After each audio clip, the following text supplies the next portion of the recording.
Today, we're digging into a recent military exercise that sent absolute shock waves through the world's most powerful alliance. An exercise that showed, in a pretty brutal way, just how much the modern battlefield has completely changed.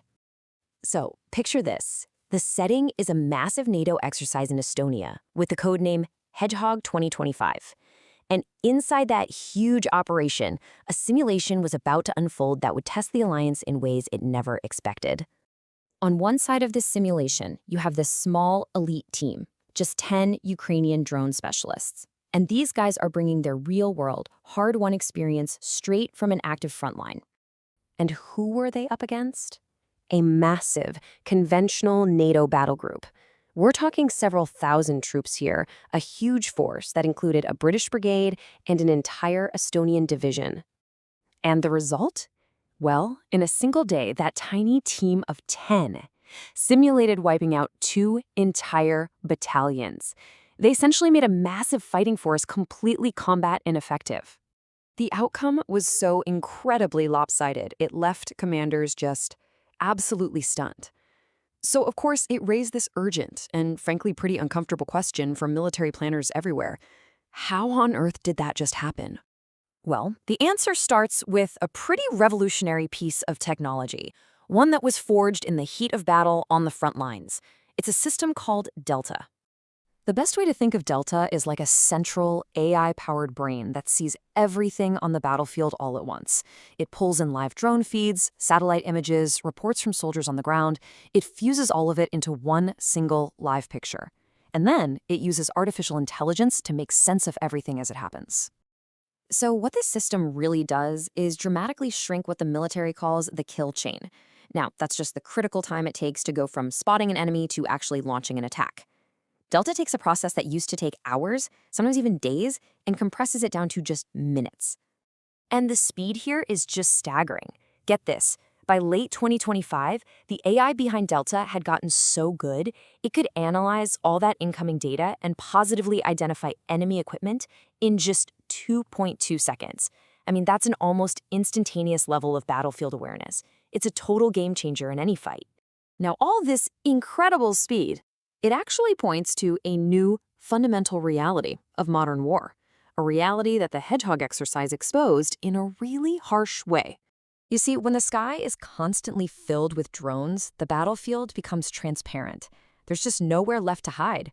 People are starting to call this the glass battlefield, this idea that every single movement can be seen, tracked, and targeted in real time. During the simulation, the sheer number of drones in the air made it nearly impossible for anyone to hide their movements. But here's the kicker. The number of drones they used in this exercise, it was only half of what's typically flying over the actual front lines in Ukraine. The reality of the situation is even more intense. Unfortunately for the NATO units, they were basically operating from an old playbook. They moved without camouflage, they set up command tents and parked armored vehicles right out in the open, almost as if nobody was watching. They just completely failed to adapt to this new reality of constant surveillance. The results were so brutal, and the vulnerability was so total that one of the observing commanders summed it all up with some stark, blunt honesty. His reaction to seeing his forces get so easily targeted, it really says it all. But this wasn't just a story about new tech beating old tactics. The exercise actually exposed something much deeper.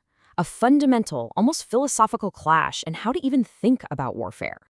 And this slide really lays out the core difference. On the one hand, you've got the Ukrainian model, which treats information like a weapon to be shared as fast and as wide as possible. The goal is speed.